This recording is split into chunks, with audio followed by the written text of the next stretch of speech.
colliders. We will go through a description of the main experiments present at the moment, and then we zoom into a few physics topics, mainly the production, and then the mixing, in particular of the BS, since it is a very recent measurement that has been looked for a long time. So this is how it all started many years ago.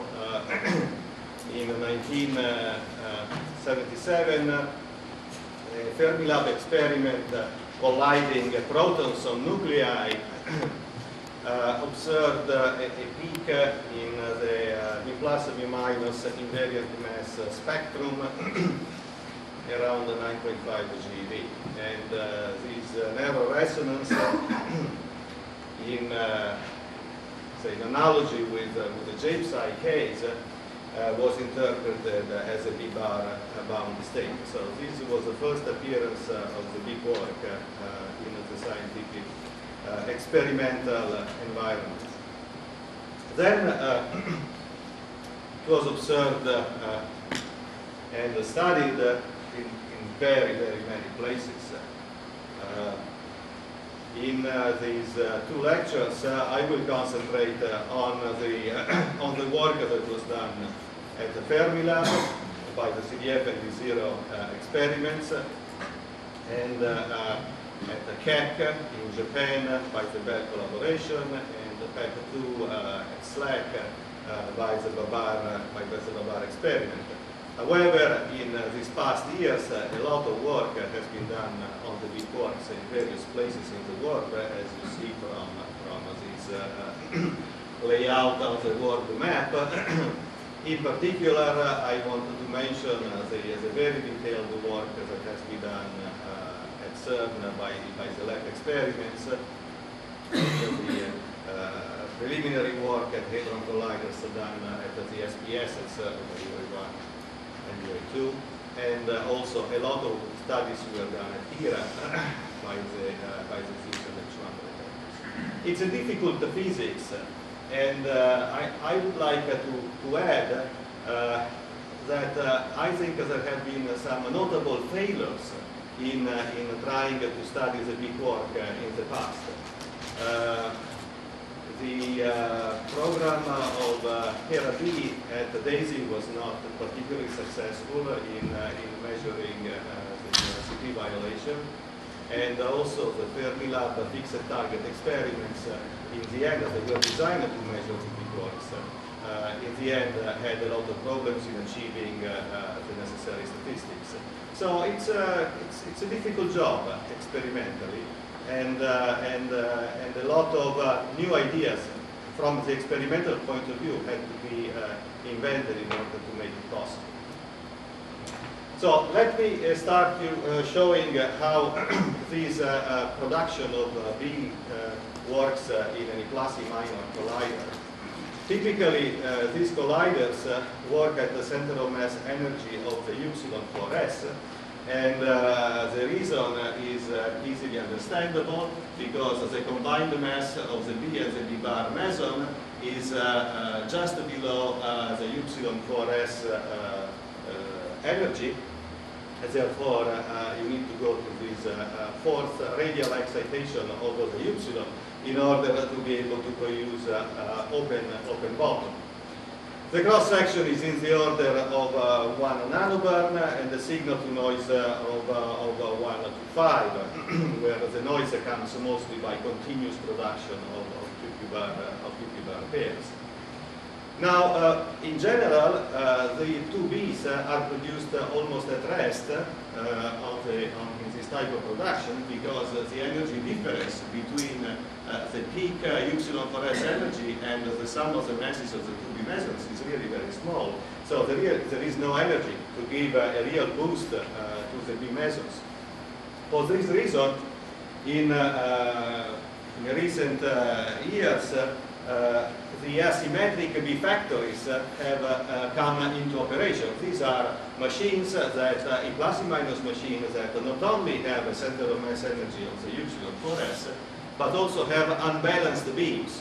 So one beam has more energy than the other. Therefore, the two beams are produced at rest in their center of mass frame, but then they're boosted in the direction of the beam that has the highest energy.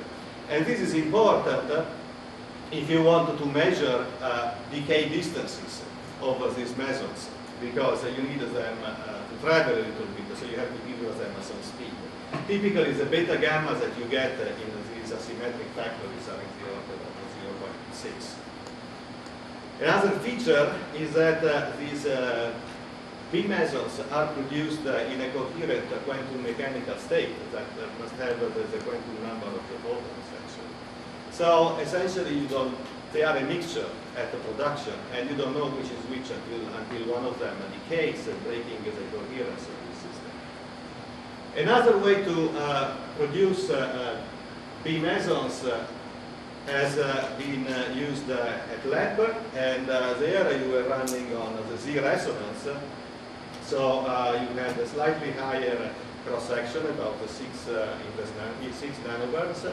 Signal to noise was similar, and of course you had really lots of boost, because there you had a 90 GeV object decaying into 2 B quarks. So 45 GeV B quarks being produced there.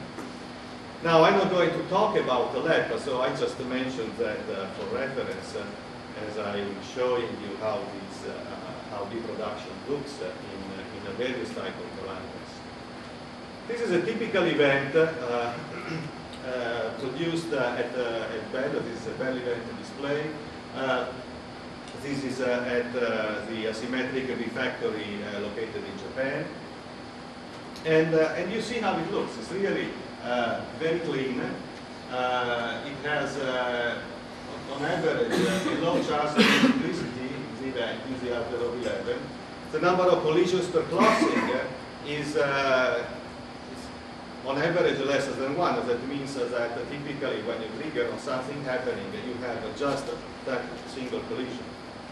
Furthermore, the advantage of the plus and minus is that the center of mass energy of the interaction is precisely defined by the beam energy. And that can be an important constraint when you do the analysis, as it allows you to improve the signal to background. Now let's see how the situation looks instead at a hadronic machine. I concentrate on the tevatron since it is the only active hadronic collider working at the moment. So the tevatron collides protons and antiprotons at almost 2 TeV of center of mass energy. Of course, this is the energy, center of energy of the proton-antiproton system. Is not the parton interaction center of mass energy, which principle can vary. So that's a big difference with respect to the plus and minus machines. The cross section is in the order of 100 microns. So it's really huge compared to the plus and minus machines. But the signal to noise is approximately 10 to the minus 3. So actually extracting this signal from the background is significantly harder than it is in the plus and minus. On average, Bs are significantly boosted. They have a beta gamma of 1 to 4, which is larger than what you get at the plus and minus machine. And each Bs are produced in a flavor-specific state, and the two states are totally uncorrelated because the fragmentation happens independently on each B core. Okay, so then the other advantage relative to a upsilon decay is that you produce all kinds of Bs, because depending on how the big work fragments, it can be joined with a U, a D, or an S quark, or even a charm quark. So you have a very wide spectrum of B hadron production that you can have at collider, including B flavored variants. Okay, this is how an event looks at the tevatron. Now you see that it's significantly more crowded then it was at plus and minus. And in fact, the typical charge multiplicity is in the order of 40. You also have multiple interactions, because at the typical luminosities at which these colliders run, you often get that more than a proton antiproton pair collide at the same time. So these multiple interactions overlap with the event that you are primarily interested in, and of course generate extra confusion in the event. And life is not going to be any simpler at the LHC with the number of interactions across it. So what this means is that in the end you make a lot of hadrons at hadron colliders, but you really have to work hard on the trigger if you want to be able to extract this signal from all of the background you have. Okay. So for those of you who are not familiar with the tevatron, let me just show you a few slides on this machine. The tevatron as a collider has started operating essentially in the 1985. And there was a successful program of data taking with the CDF and zero experiments that ended in 1996. After that, it underwent a significant upgrade in order to increase significantly the luminosity of the machine, as well as slightly increasing its energy. So here is how it looks. Well, essentially you have a whole series of particle accelerators, and in the end that are used both to make the protons and the antiprotons, and then finally they are injected into the tevatron, which is the big ring on the left, where the CDF and the zero experiments are located there. They receive their final acceleration to approximately 900 or 980 more recently GeV per bit. Okay. Those are the two experiments are zero and CDF. These are the main parameters of this machine. The energy I already said. During run 1, the peak energy was about 1.6 10 to the 31.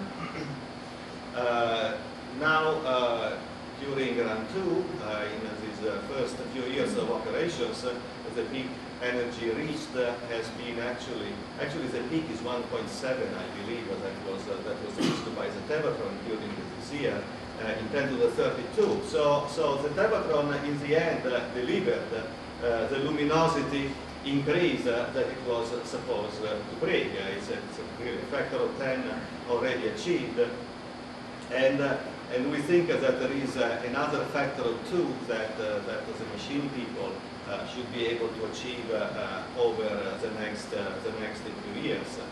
I don't know if you are aware that this machine at the moment is supposed to continue running until the end of fiscal year 2009. And by that time, the expectation is to have up to 18 femtobarn collected. Okay. This slide shows the progress of luminosity over the years, and this is where we are now. We have about, both experiments have over 1 inverse femtobarn of data collected, and about 1 inverse femtobarn reconstructed and under analysis at the moment. And this is consistent with the expected 2 inverse femtobarn delivered by the end of the fiscal year 06. Okay. So these are the detectors. And you see on the top left the CDF detector, and on the bottom right the zero. Both these detectors, I don't know if you have a feeling of the scale, but the size is about a 3-story building, just to give a flavor. The main features of CDF is a very good mass resolution and impact parameter resolution. Good ability for electron identification, both electrons and muons, and also has some limited particle identification capability. That means distinguishing pions from kaons and from protons. B0 has a smaller magnet, so that reduces the mass resolution, but compensates by having a wider range of coverage in eta. And that is true also for what regards the electron and muon detection. It is clearer in the next slides, which are more more schematic views of these detectors. This is how CDF looks like.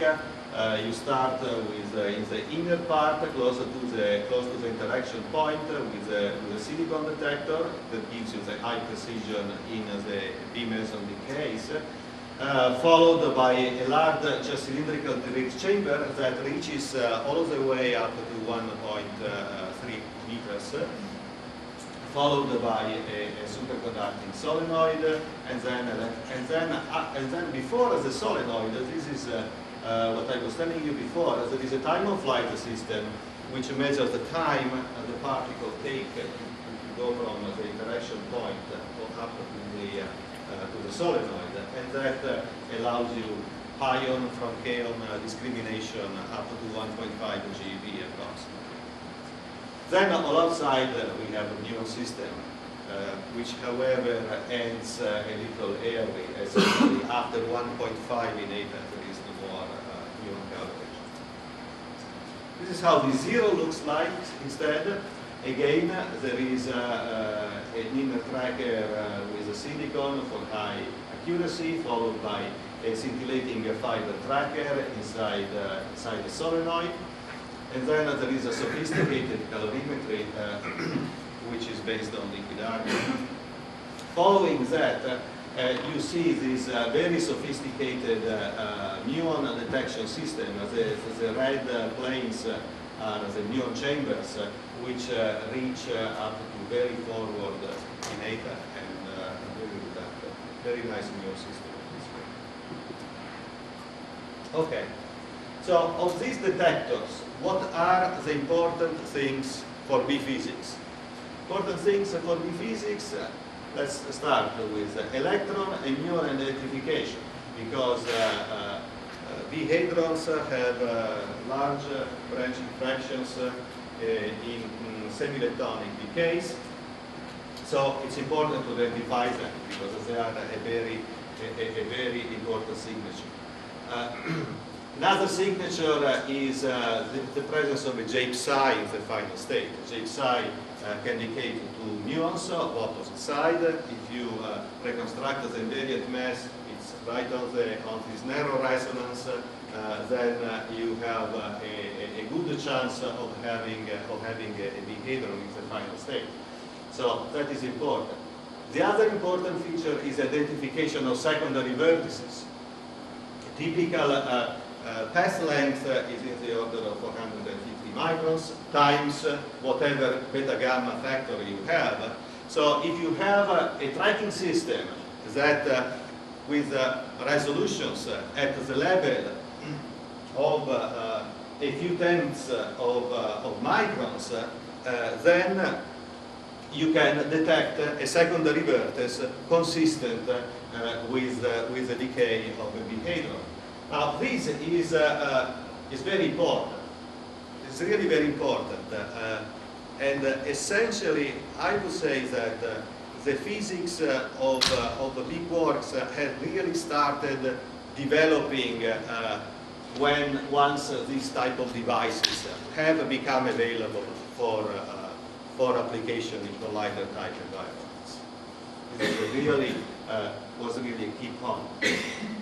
Obviously, you need also a powerful tracker behind that allows you to solve all of the pattern recognition and identify all of the tracks with good efficiency. The last point is actually one of the most important, which is the trigger. How do you trigger on this stuff in those very complicated events, which I have shown you before in the event display?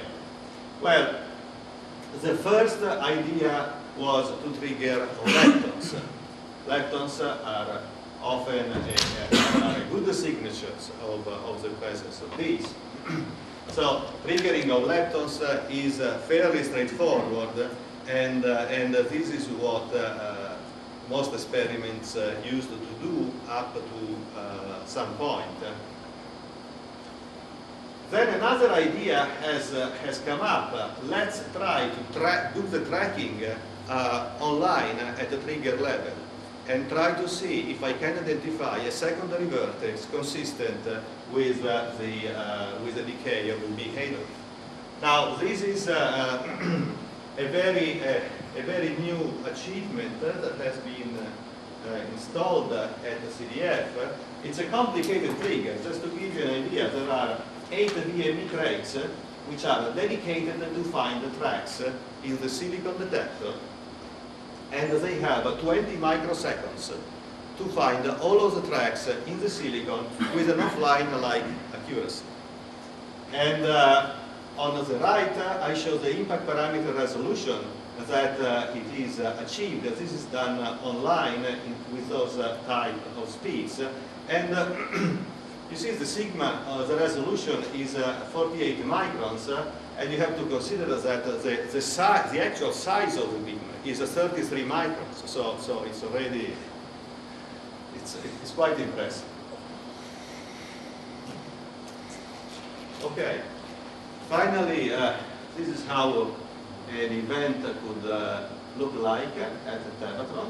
This is a real event, and you see that in black we have fully identified a J psi, a K star decaying to K plus K minus. Then there are tracks coming from the primary interaction point in green. And in magenta you see that there is also the other B in the event, which has not been completely reconstructed, maybe because of pi zeros or other neutrals that we are not been able to achieve. But you see that it has a nice detached vertex as well. Okay, so why do we study the big works with so much interest? Well, the B is the only third generation particle which can be produced in very large abundance.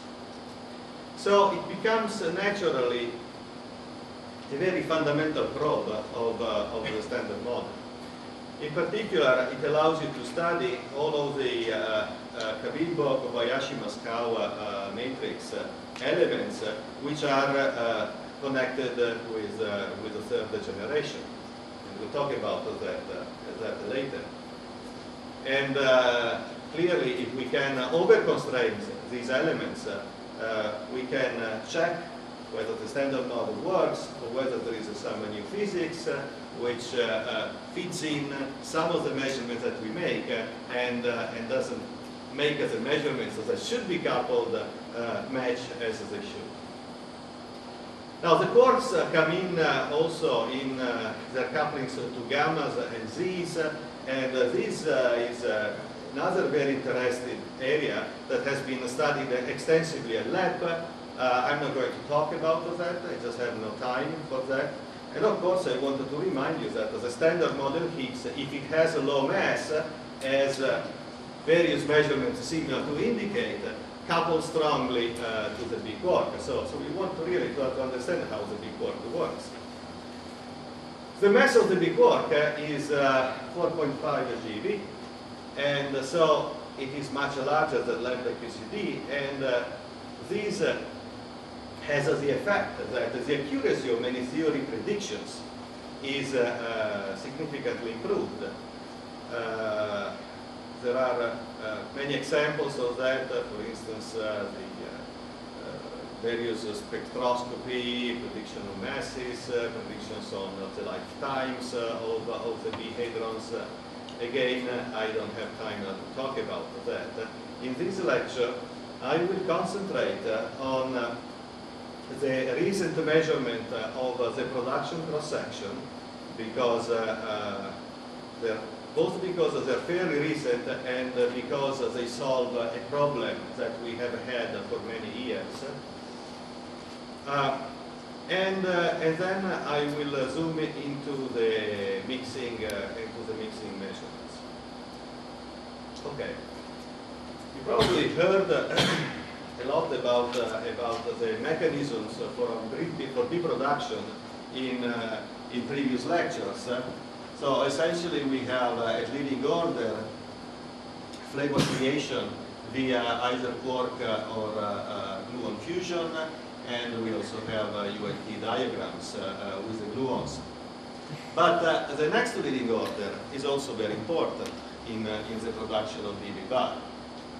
This is because you have a lot of gluons in the protons and antiproton, and their cross-section is large. So those processes, even if they are at the next leading order, become very significant, and in fact, they are significant at the level of the leading order. Also, you have another feature. You have a B mass that provides a natural cutoff in the calculations, but also introduces an additional scale and therefore other potential divergences. So a lot of theoretical work has gone into calculating the cross-section of B-hadrons at the colliders.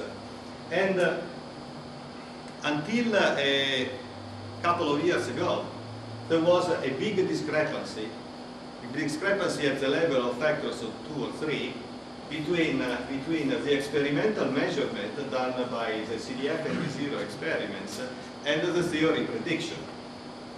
Now, several things have improved on both on the experimental and on the theoretical point of view. From the theoretical point of view, we have these next leading log calculations where certain classes of diagrams have been resummed. And we have had also a reanalysis of the fragmentation function, because there has been a problem of double counting. I mean, what goes into the non-perturbative fragmentation and what goes into your QCD calculation. If you do a more accurate QCD calculation with a significant resummation of certain terms, then you have to worry that you have not that also included in the factorization of your fragmentation function.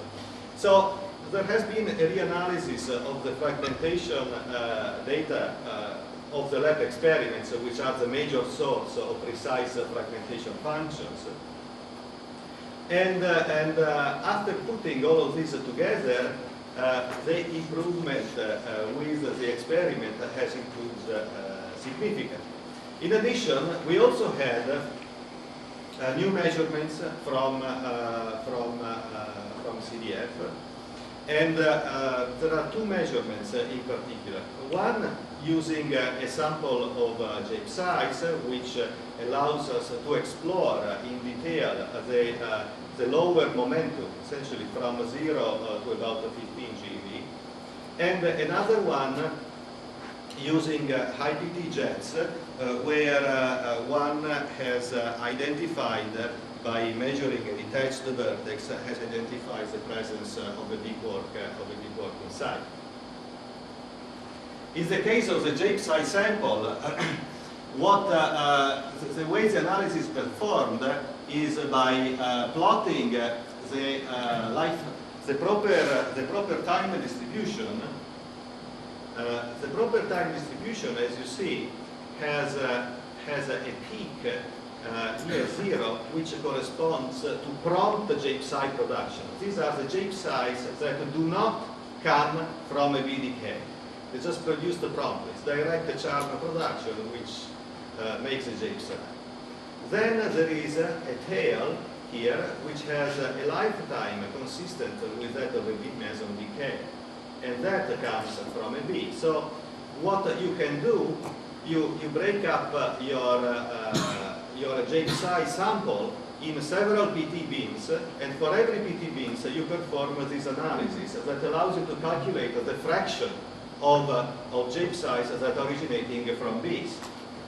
Now, knowing that, then you can calculate the B cross section, and in fact, this is what is shown in this bottom right picture here, with the more recent QCD calculations overlaid. So the agreement has really improved quite substantially.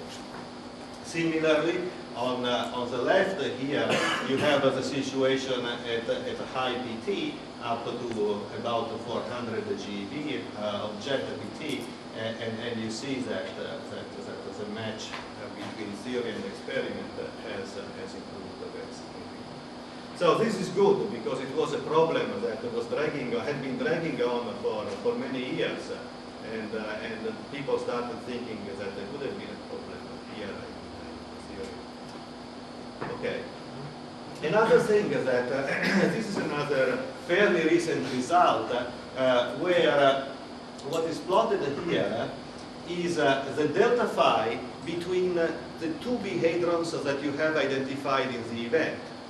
Now, if there is indeed so much higher order production of heavy quarks, you expect not only a component peaked around 80 degrees, which is the green, which corresponds to the leading order production, but you expect also something which is flatter in delta phi, which comes from the gluon splitting part of the production, which is the magenta here. And in fact, the data and the theory exhibit a good match here, as you can see, and so that's a confirmation that you do see all of this higher order production in the real data. Okay, let me move to the next topic, which is neutral beam mixing. I will remind you briefly what the Kapipa Kobayashi Maskawa matrix is.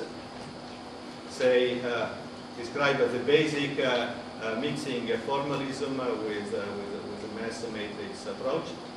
And then I will show you measurements on the mixing, in particular the BS mixing that has been recently measured by CDF and Zero. And if I have time, I will touch also on the measurements of delta gamma and of the CP violation mixing, that also is a fairly recent result. This is also a sort of prerequisite for the lecture that we're going to have on Saturday. So it's sort of breaking up that So the CKM matrix, what it is? It's a matrix that describes flavor mixing in weak charged current transition. What it means is that when I have a transition from an up-type quark to a down-type quark, or vice versa, I have to weigh this vertex with the corresponding element of the CKM matrix. Now, this matrix can be made fundamentally almost completely real, except for two elements which are complex, and that is BUB, and its phase is normally called gamma, and the BTD, whose phase is normally called beta. Actually, in the standard model, you need only one phase. So these two phases are related in the standard there is also another element. I mean, at some level, also other elements of this matrix are complex, but the phases are very small. So normally we ignore this fact. I just want to stress that the DTS also has a very small phase. It's in the order of 1 degree, expected to be in the order of 1 degree since nobody has measured it. And this is important, as we shall see in the discussions that follow. Now, of course, this matrix has to be unitary if there are only 3 generations. Now, this is another way to look at it. Expressed, it is the same matrix as before, and it is expressed in power of VUS, which we usually call the lambda, which is the sign of the big O angle, and is about 0.2. And you also see where you see the imaginary units where we pointed out where some non-zero imaginary component for VUB and VTD. Now there, as you can see, where I told you that there was a small imaginary component that is of order, in fact, lambda to the 4th, while everything else in this matrix is at most order lambda to the 3rd. So it's really small relative to the other elements. Now, you probably heard of this argument a lot of times, but essentially what is very interesting to do is to try to measure all of these elements independently, and essentially measure rho and theta. Now, if you measure rho and theta in many different ways, then they should all, and you plot everything into in a rho eta plane, all of the constraints that you can get from the measurement of all of these matrix elements that contain rho and theta, then they should match. If they don't, it means that the standard model has a problem. So you really want to try to over-constrain that. Now, one way to say the same thing is to use the unitarity of this matrix and take the dot product of the first and the last column, and with some algebraic manipulations that you can do it on your own, essentially you get an equation that can be represented between complex numbers, which can be represented as a triangle. It's just a vector sum of two vectors resulting into a third vector. And the normalizations here have been chosen so that the bottom side has a size, unit size. The side on the left is related to the ratio VUB over VCB, which are quantities which are associated with the fraction of charmless B decay relative to decays where instead the B decays into a particle containing charm. The side on the right is related to the ratio between the absolute value of BTD over BTS, and that, as we shall see, is related to mixing. And then we have the angles, which are related to the phases, and we will see that they are related to the CB violation effects. Okay. So let's continue on mixing. Okay. So let me introduce this formalism of the mass matrix. Let's assume that we have only one state. If we had only one state, a one-state system, we could define its mass, m, and its width, gamma, and can define an effective Hamiltonian, which is the mass minus I gamma halves. With that, you could write the Schrödinger equation and solve it. And what you get once you project the time evoluted state with the initial state is the probability of finding that particle at a time t, which is the usual formula for a decaying particle, e to the minus gamma t, where gamma is the width. Okay. So this is the general idea, which gets generalized to a two-state system. So here again you write your Hamiltonian as a mass matrix, which now is to write through a Hermitian matrix, times times a gamma matrix, which describes the width. Now, again, you can solve the Schrödinger equation. Of course, in this case, you have matrices. So you have to diagonalize the system, solve the two individual one-state system, and then put it all back together. I mean, this is something that you can do it yourself.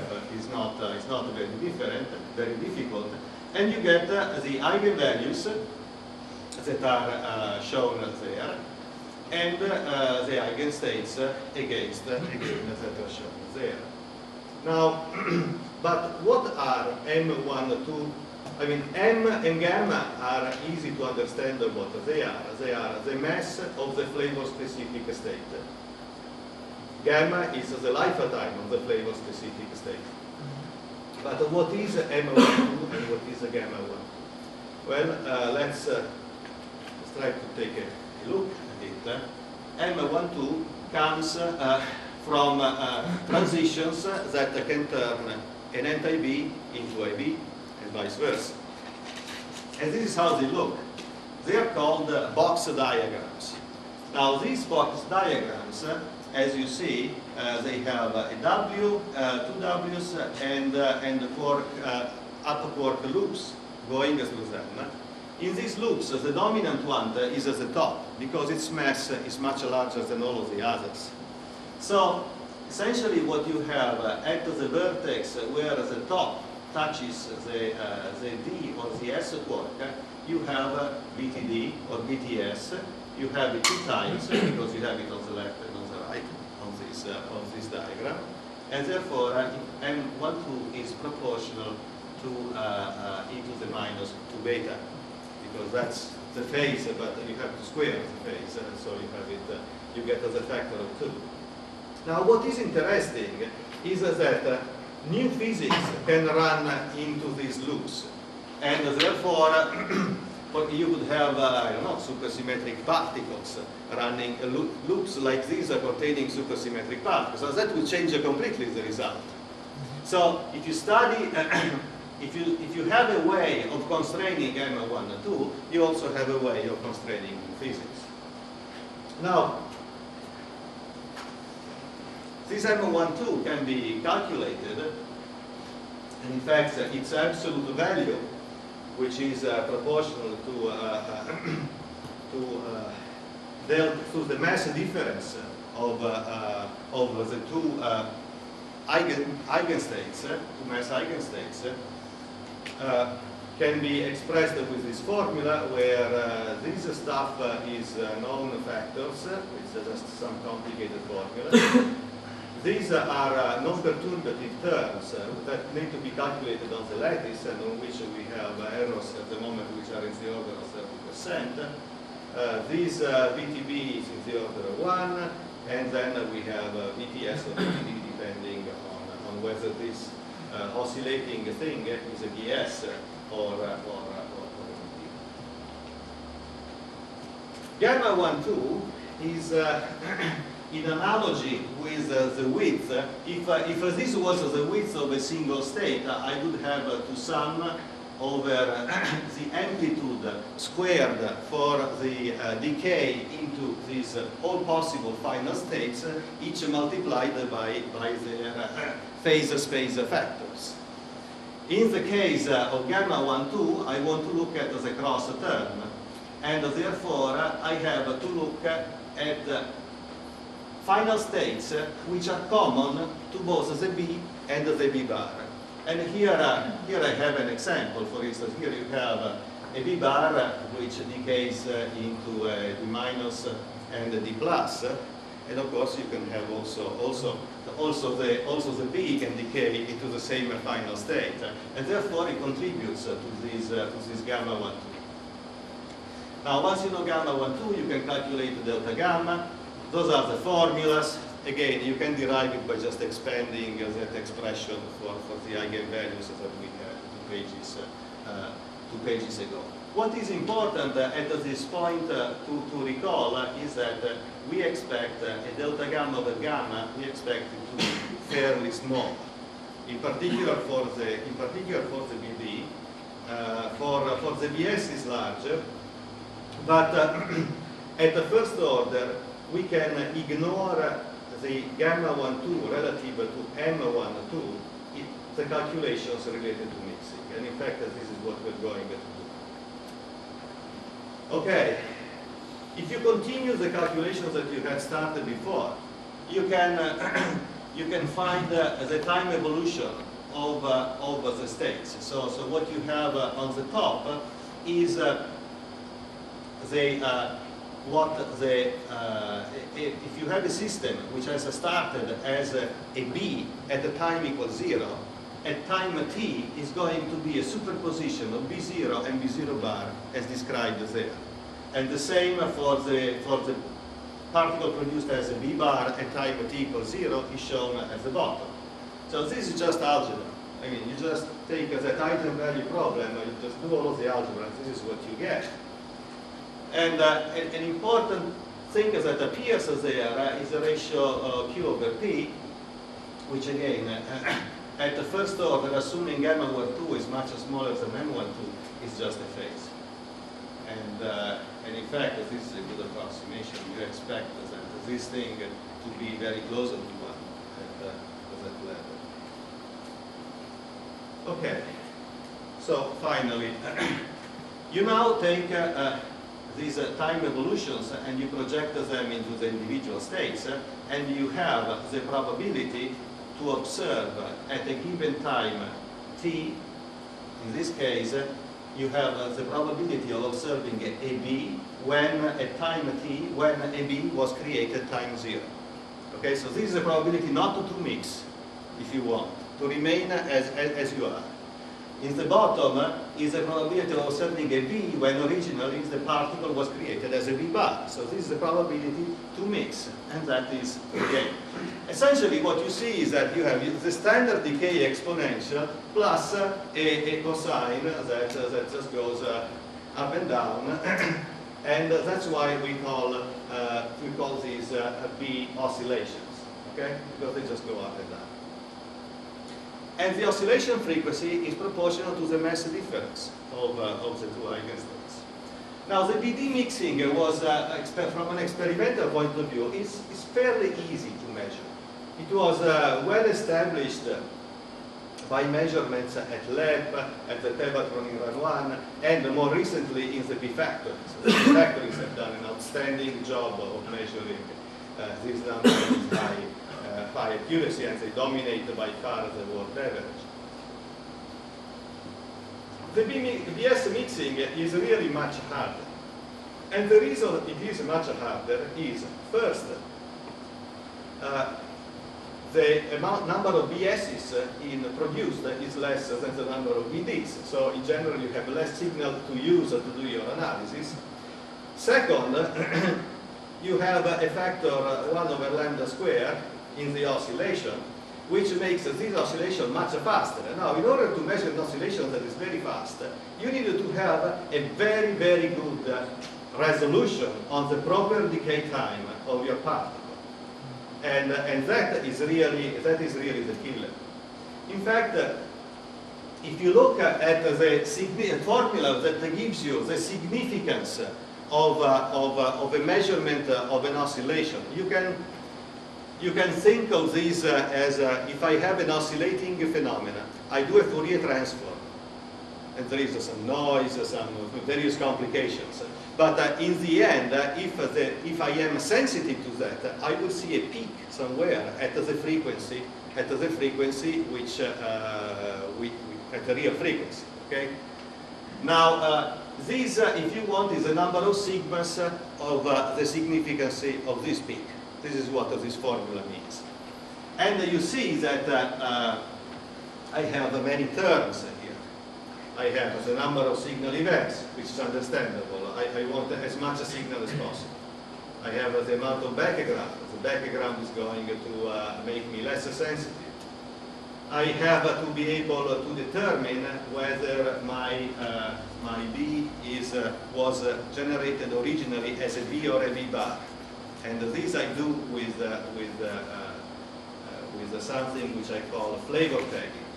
That's an algorithm to determine what the B was at the production, because I observe it when it decays, but in order to say, has it mixed or not, I have to say, how was it at the production? And for that I need a specific algorithm that can have an efficiency, the epsilon, and can have also some error rate, which is indicated by this D, which is the dilution. We'll come back to that. And the other part that I wanted to stress is the exponential term there, where you have the C tau resolution multiplied by delta ms that you expect to find, and all of that exponentiated. So you can imagine that since you expect for the BS delta ms is the order of 20 inverse picoseconds, that forces you to have resolutions in the order of a few tenths of femtoseconds on the proper time, which is really a very small resolution. It's at the limit that is achievable with the current vertex detector. Okay, so what do you have to do this mixing measurement? Well, you have to select a signal in a flavor-specific state that can tell you precisely is this a B or a B bar. You have to identify the type of production with this flavor tagging algorithms that we'll get to. You have to measure its proper decay time and its resolution. And of course, you have to parameterize the various background contributions. And then you fit the time dependence and you try to extract delta ms. So let me give you a flavor of, of the data. Okay? So these are this is the CDF data used. And we have used both semi-leptonic decays and full electronic decays. The semi-leptonic decays are typically into lepton DS, with the DS going into either 5 pi, K star K, or 3 pi, or 3 charge pions. In total, it's about 53,000 events which were collected of this type.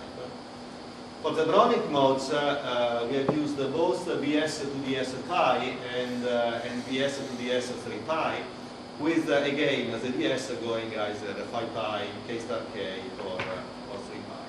And the total is much less, but these events are much more powerful because they are much more precise before the measurement of the proper lifetime. That is, on the right, you see an example of the BS to DS pi in the 5 pi mode. And it's a quite a striking peak, very clean. Considering the difficulty of isolating these events. And these events were possible because we had detached track vertex. We could never have obtained these events without that treatment. We also have huge control signals that we use to calibrate and monitor the whole analysis. You have hadronic decays of the B+, to J psi K, and to 0 pi, D 0 pi. We have the zeros. In total, is the order of 100,000 events. And we have about 1 million events of semi-leptonic decays that also we can use. Okay. So let's go back to the problem of the flavor tagging, because it is really one of the key issues. It's particularly hard in a hadron collider. In fact, you will see that at hadron collider, typically our flavor tagging power is about an order of magnitude smaller than in the B factories. So that tells you how hard it is. So there are essentially two major classes of ideas to do that. The first one, which is called opposite side tagging, exploits the fact that you always produce a B and a B bar. the strong interactions always produce two opposite type of flavors. Okay, so so the idea is if I can tell the flavor of the B which is in the other side, then I can infer what the type of the B of my signal was before it decayed, when it was produced. So how can I do that? I use essentially three methods. One is look at electrons, because as we said before, the B quarks, the B mesons have a large participation for decaying into electrons or muons. So I look at the electrons or the muons, and I look at their sign. The sign is correlated with the type of quark. So the sign tells me which is which, and then I can infer the type of B on the other side.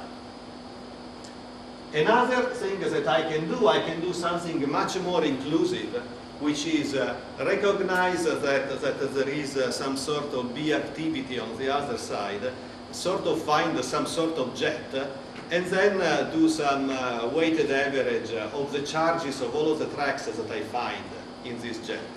And I call that a jet charge.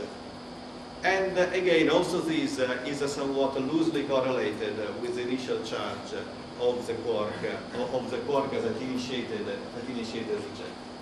Now, of course, I will have an efficiency in doing the flavor tagging, and I will have a certain probability of making a mistake. In fact, this probability can be very large. And in fact, I call the dilution D 1 minus twice the probability of making a mistake. And in fact, if I have a 50-50 probability of taking right or making a mistake, the dilution is 0, right? Because it's telling me that I have no tagging power whatsoever. With this terminology, the observed time evolution is actually written there.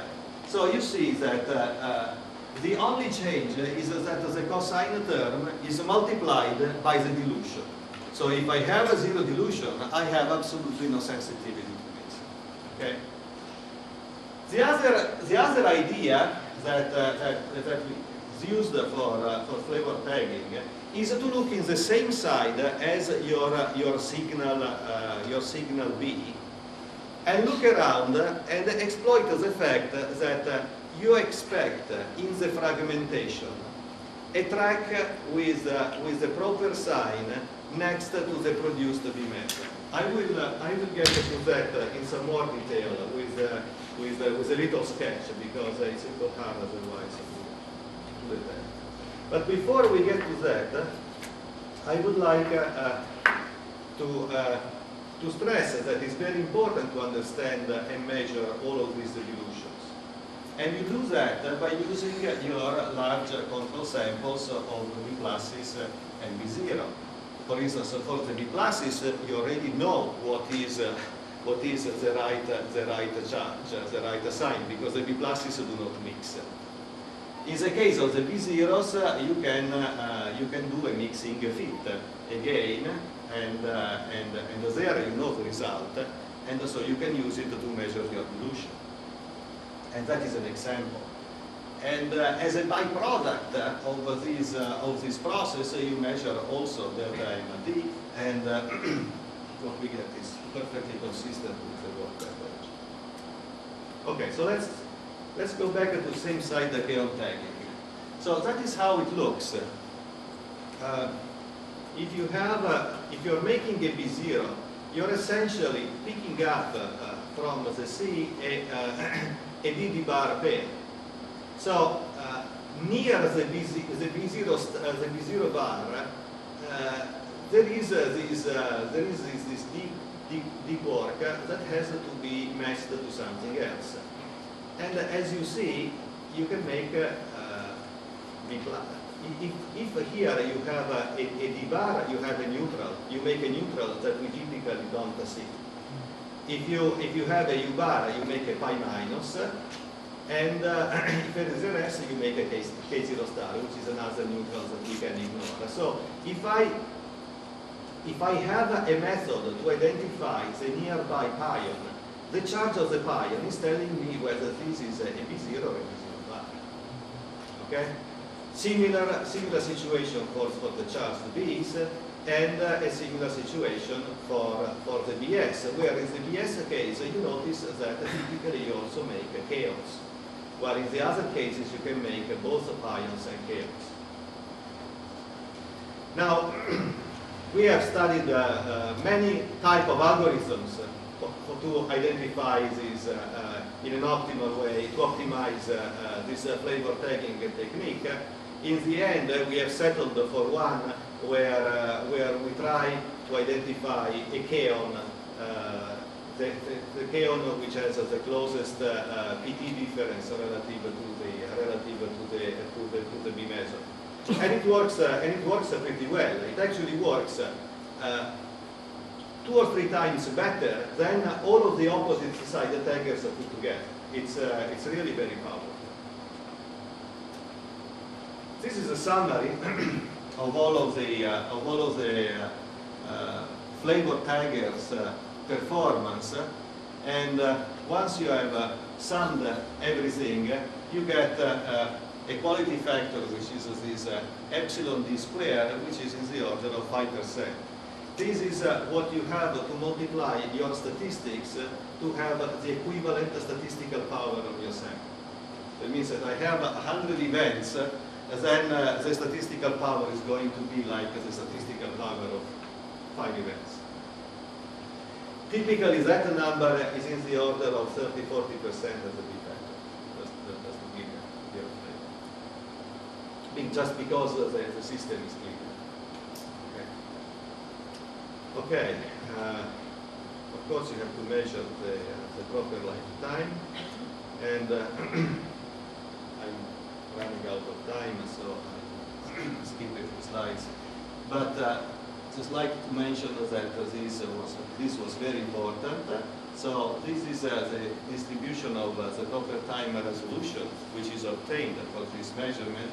The mean value is 87 femtoseconds, and overlaid there is the oscillation period for the TMS of 18 inverse picoseconds. So you see that you have a resolution that allows you to see an oscillation period effect.